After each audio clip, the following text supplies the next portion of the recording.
On the agenda tonight, we're going to be taking a look at Loretta Lynn, and she's going to be performing Coal Miner's Daughter.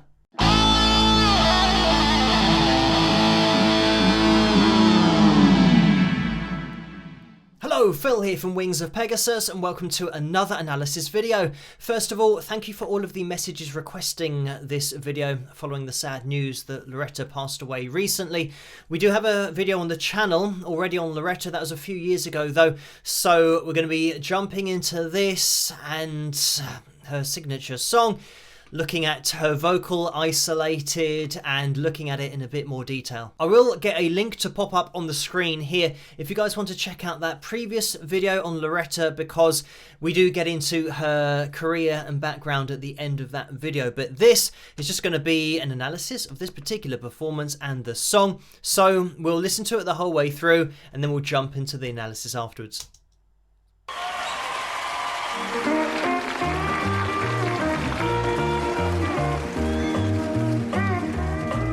Well, I was born to coal miner's daughter in a cabin on a hill in Butcher Holler. We were poor, but we had love. That's the one thing that Daddy made sure of. He shoveled coal to make a poor man's dollar. My daddy worked all night in the Van Leer coal mine,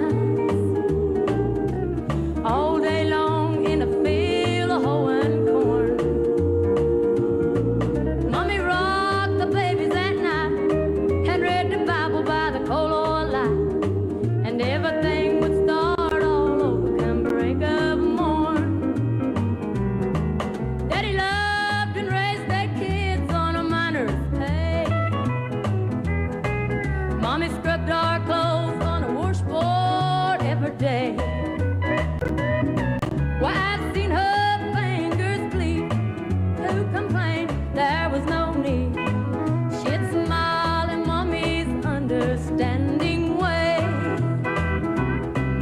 In the summertime we didn't have shoes to wear, but in the wintertime we'd all get a brand new pair. From a mill order catalog, money made from selling a hog. Daddy always managed to get the money somewhere. Yeah, I'm proud to be a coal miner's daughter.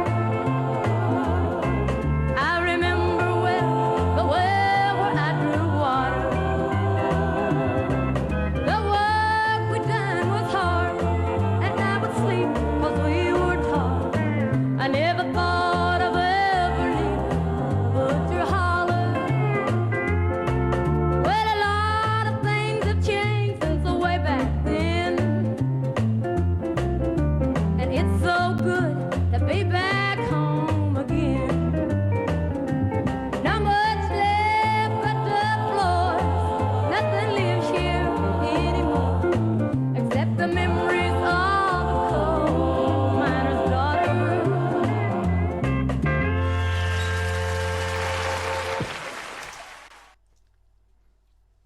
And there we have it.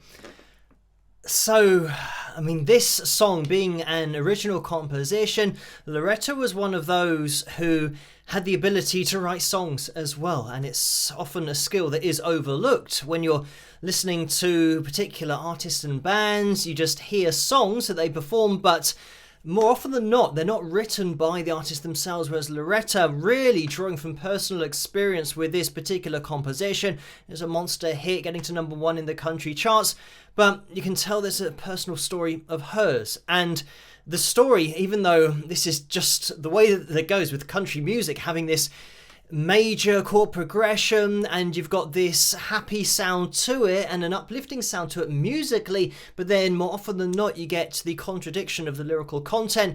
And here, when Loretta is comparing the love that she had in her childhood, but also knowing what her father would go through, and being a coal miner's daughter and talking about the Great Depression, having gone through that, It's one of those great examples of a song that has a really serious undercurrent to it. So we're going to go back to the beginning of the performance, and I'm going to take down the backing so that we can hear Loretta's voice even more clearly. And just remember, this is a live vocal.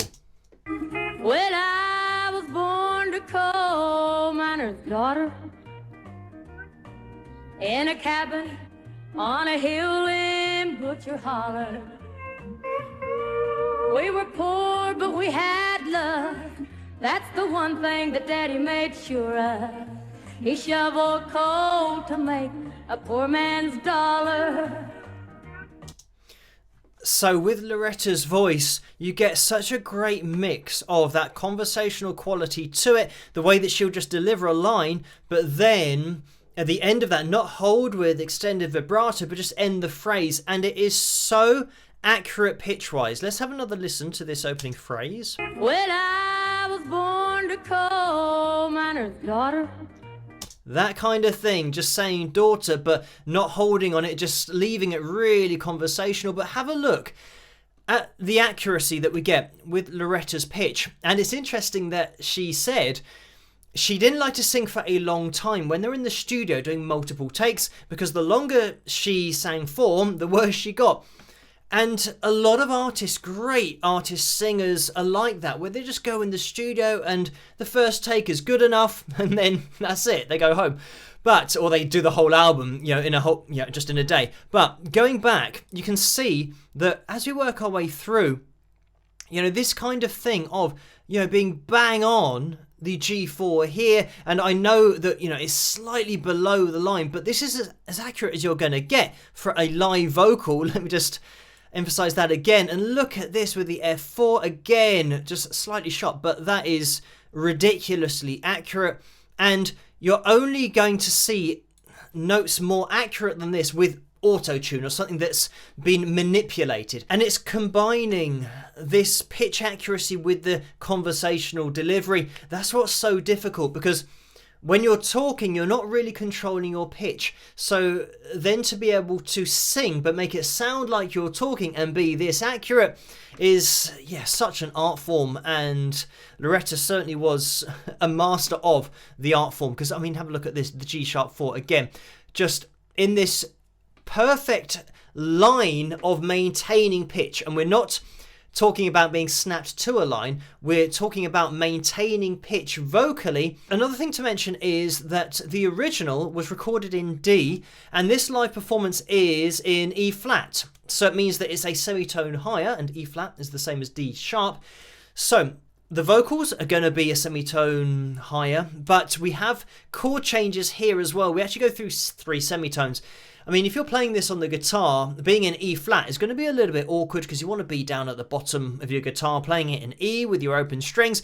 But we do have that key change into E, and then we have the key change into F as well. So we are ascending by 3 semitones, and it means that the vocal is obviously ascending as well. So Loretta is controlling her pitch through these semitones, but just the whole way through keeps that tonal consistency and the accuracy. But let's listen to a bit more with the vocals up front.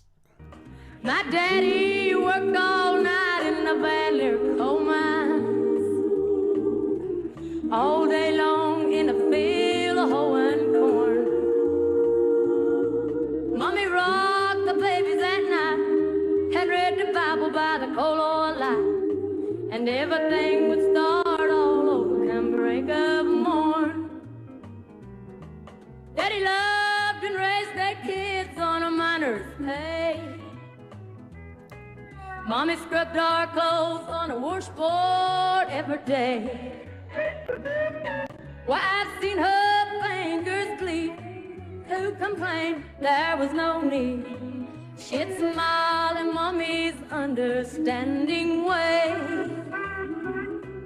In the summertime we didn't have shoes to wear, but in the wintertime we'd all get a brand new pair.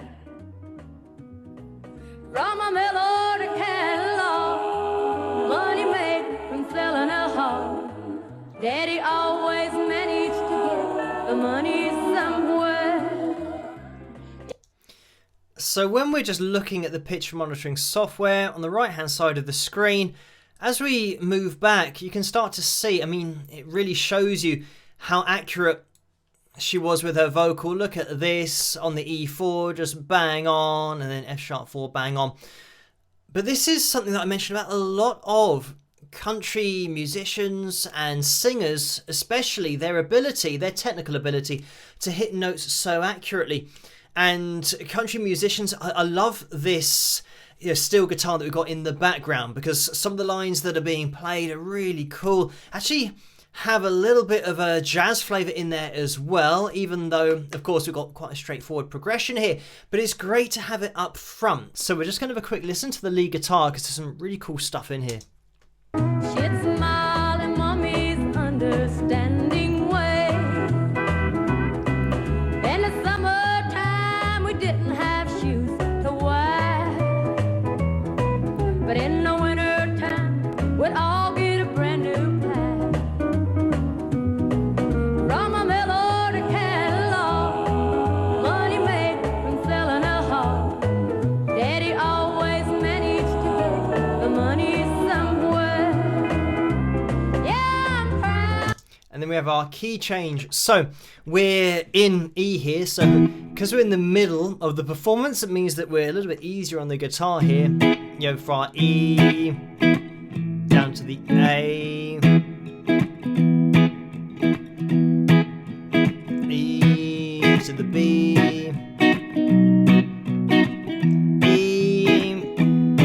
E7th, A, E, B, back to the E. In a kind of busking kind of way. But what I like about the chord progression, or shall I say the lead with the chord progression, is that when we're going to, for example, the B, you'll kind of get this little run up. As part of that B chord leading us back into our E. The other cool thing here is that we're playing with the chords. So with those chord changes, the lead isn't just stuck in, major pentatonic shape 1. We sometimes have a kind of, an arpeggio up there. Chromatic rundown to the E, 7th, down to the A, back to the E, and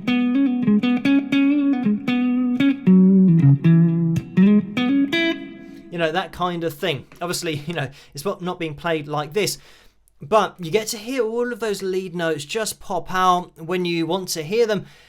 And it's such a difficult balancing act to play lead guitar or have lead notes in the background that don't take too much attention away from the vocal. But that's what we get here, a really nice balance between the lead voice of the guitar and the lead vocal of Loretta here.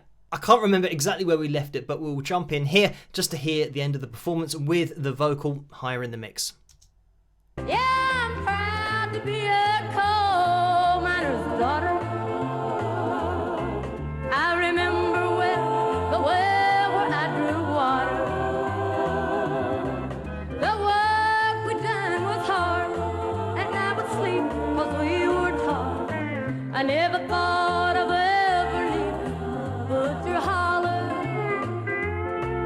Well, a lot of things have changed since the way back then, and it's so good to be back home again.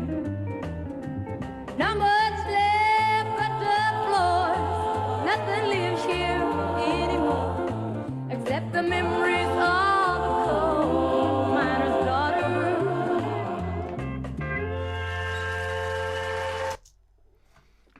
And there we have it. And I mean, just the makeup of this song being 6 verses, we did manage to get in the last 2 verses there. And this is where we have actually, only 2 minutes and 45 seconds. But we have 3 key changes in there. So even though it's going to be the same chord progression, it's just making it fresh by having these key changes in there and having 2 verses per key effectively. And I think originally this song had 10 verses in it, and because of wanting to make these songs shorter, and I don't think this was a choice that Loretta made, she was pretty much forced to get rid of 4 of the verses that she had written. And I know that she commented about really regretting that she'd lost those 4 verses, and she lost the lyrics that she wrote out and couldn't remember them, so she really wanted to have a record of those but didn't. So this song was made shorter, and that's just pretty much the sign of the times, where songs were between 2 and 3 minutes. Pretty much anything longer than that, you probably wouldn't get played on the radio because it's just too long. It's really uniform, the way that we've got the 2 verses, key change, 2 verses, key change, 2 verses.